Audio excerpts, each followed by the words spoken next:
और ब्रेक के बाद एक बार फिर से आप सभी का खबरों में स्वागत है। बिष्टुपुर बाजार में सोमवार को चलाया गया अतिक्रमण हटाओ अभियान की जद में आए दुकानदारों में जिला प्रशासन व सरकार के प्रति काफी रोष व्याप्त है। सोमवार को जिला प्रशासन द्वारा बिष्टुपुर बाजार में चलाए गए अतिक्रमण हटाओ अभियान के तहत 2 दर्जन से ज्यादा अस्थायी दुकानदारों को हटा दिया गया है। इस अभियान के जद में कुछ ऐसे दुकानदार भी आए हैं जो यहाँ वर्षों से दुकान लगाते आ रहे हैं और उनके परिवार चलाने का यही एकमात्र जरिया था। दुकान उजड़ जाने से उनके समक्ष रोजी रोटी का सवाल खड़ा हो गया है। प्रशासन ने इस अभियान से दुकानदारों में काफी रोष देखा गया। उनका कहना है कि राज्य सरकार ने कार्यकाल का 1 वर्ष पूरा होने पर उन्हें इस प्रकार का तोहफा दिया है कि वे सड़क पर आ गए हैं। स्कूल बैग की दुकान है, चप्पल की दुकान है, मैगजीन लाइन इसको बोलते हैं। बहुत पुराना ये दुकान सब यहाँ स्थापित है। करीब 55-60 साल पुराना ये दुकान सब है और लोग यहाँ से आना जाना करते। 3rd जनरेशन है हम लोग का ये दुकान बिष्टुपुर मार्केट की। और मेन रोड में आप देखेंगे 1930 में जितनी मेन रोड की दुकान बनी हुई 1930 की दुकान है। और यहाँ पर ही हम लोग गवर्नमेंट को टाटा स्टील हम लोग से 180 रुपये महीना प्रति महीना लेती है। अभी भी लेना था जी हाँ, कल तक हम लोग दिए हैं। बल्कि कोई एडवांस सरकार का 1 साल पूरा होने की खुशी में हम लोग को उजाड़ा किया है और बेरोजगारी बढ़ी है। इसलिए ये तोहफा हम लोग जिंदगी भर नहीं भूलेंगे। ये रघुवर सरकार का दौर में ये हुआ।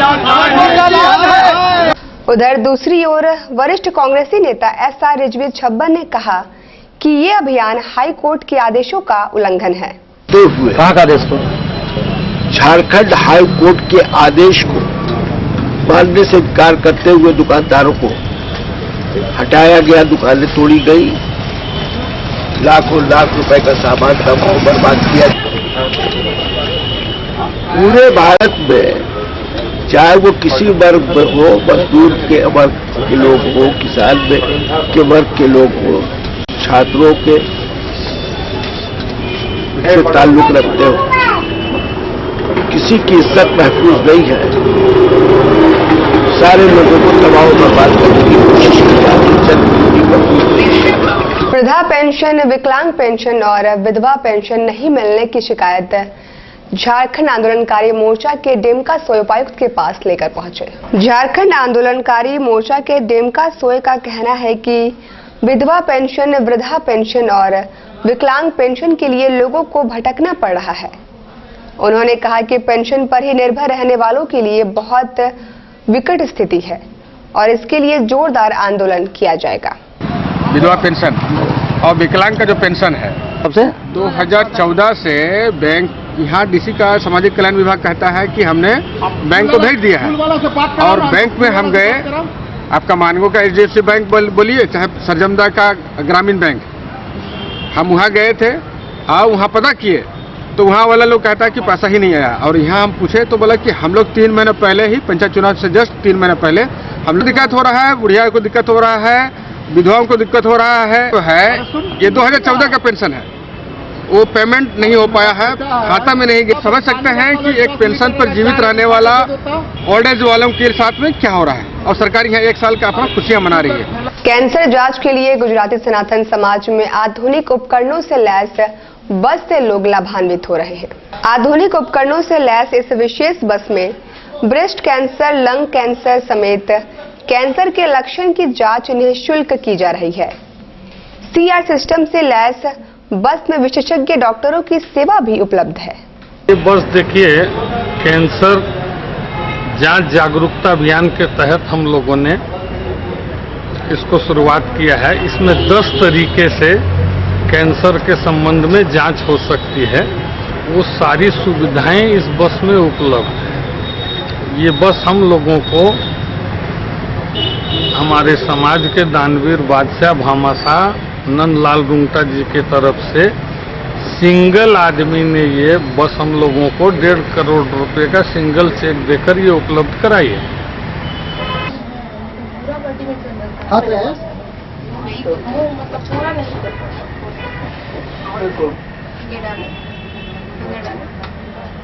बागबेड़ा में कांग्रेसी कार्यकर्ता के घर पर हमला व दुर्व्यवहार के विरोध में कांग्रेसियों ने एसपी से हस्तक्षेप की मांग की है।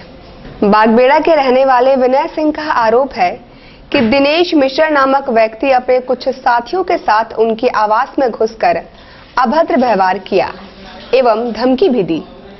बागबेड़ा थाना प्रभारी द्वारा संज्ञान नहीं लेने पर वे सिटी एसपी के पास गुहार लेके पहुंचे। वे कांग्रेस के कार्यकर्ता हैं। विनय कुमार सिंह जी के साथ दुर्व्यवहार, उनके घर वालों के साथ दुर्व्यवहार हुआ, उनकी पत्नी के साथ, उनके बेटे के साथ। कोई दिनेश कुमार मिश्रा नाम का जो व्यक्ति है वो अपने लोगों के साथ आकर के इनके घर पे इनकी पत्नी और इनके बेटे के साथ दुर्व्यवहार किया, मारपीट किया और ऊपर से इनके ऊपर भी इन लोगों के ऊपर में केस भी कर दिया, एफआईआर भी कर दिया विनय सिंह और उनके परिवार के ऊपर उल्टे। तो इन्होंने भी एफआईआर लिया, परंतु वहाँ जो थाना प्रभारी थे कहाँ पे? MM सिंह बागबेड़ा के, उन्होंने पक्षपात रवैया अपनाया था, जो सस्पेंड हो चुके हैं वो। उन्होंने उनकी तरफदारी। अभी कहाँ आए आप लोग? अभी हम लोग सिटी एसपी के पास आकर के निष्पक्ष जांच कर। जिला राजद में नए महानगर अध्यक्ष के लिए नामांकन प्रक्रिया शुरू हुई। मंगलवार को नामों की स्क्रूटनी हुई। जिला राजद में महानगर अध्यक्ष का जिम्मा किसे सौंपा जाए और जिला अध्यक्ष की जिम्मेदारी किसे दी जाए, इस पर नामों को आमंत्रित किया गया। जिला अध्यक्ष के लिए अंबिका बनर्जी, पुरेंद्र यादव, पुरेंद्र नारायण सिंह और ओम प्रकाश के नाम सामने आए हैं, जबकि महानगर अध्यक्ष के लिए मोहम्मद अब्बास और मोहम्मद नसीम अंसारी के नामों की स्क्रूटनी हो रही है। स्क्रूटनी प्रक्रिया में महासचिव ज्ञान चंद्र पांडे भाग ले रहे हैं। चुनाव की तिथि अभी तक तय नहीं की गई है। ओम प्रकाश सिंह, अमित कुमार यादव और पुरेंद्र नारायण सिंह, ये 5 लोग जो हैं जिला अध्यक्ष के दावेदार हैं पूर्वी सिंहभूम। महानगर के लिए 2 दावेदारी दिए हैं, मोहम्मद अब्बास अंसारी और मोहम्मद नसीम अंसारी। ये महानगर के 2 लोग दिए हैं, तो 5 और 2 7 हो गया हमारा। ये चुनाव कब होगा कार्यकर्ता? चुनाव के लिए अभी कोई निश्चित समय हम नहीं तय कर रहे हैं। साक्षी गुरुद्वारा में नए वर्ष के स्वागत की तैयारियों को लेकर कीर्तन दरबार का आयोजन किया गया है। पुराने साल को अलविदा एवं नव वर्ष के स्वागत के लिए साक्षी गुरुद्वारा में कीर्तन दरबार का आयोजन है, जहां लगातार 3 दिनों तक गुरु कीर्तन एवं कथा चलेगी। आयोजकों ने युवा पीढ़ी से आग्रह किया है कि वे क्लबों एवं होटलों से परहेज करें और गुरुद्वारा आकर अध्यात्म का लाभ उठाएं।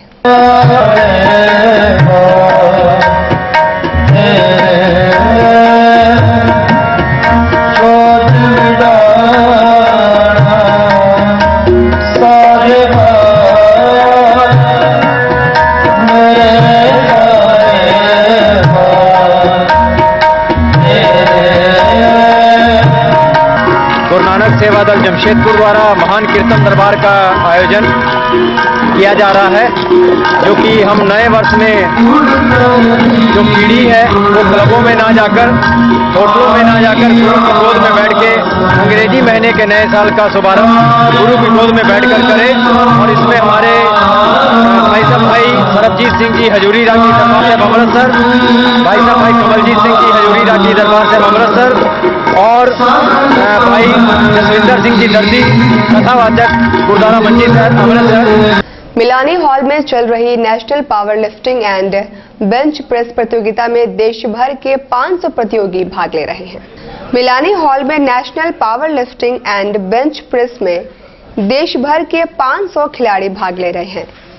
इसके अलावा आगामी 4 जनवरी से सुब्रतो क्लासिक अंतर्राष्ट्रीय bench press and power lifting में कई देशों के प्रतिभागी भाग लेंगे।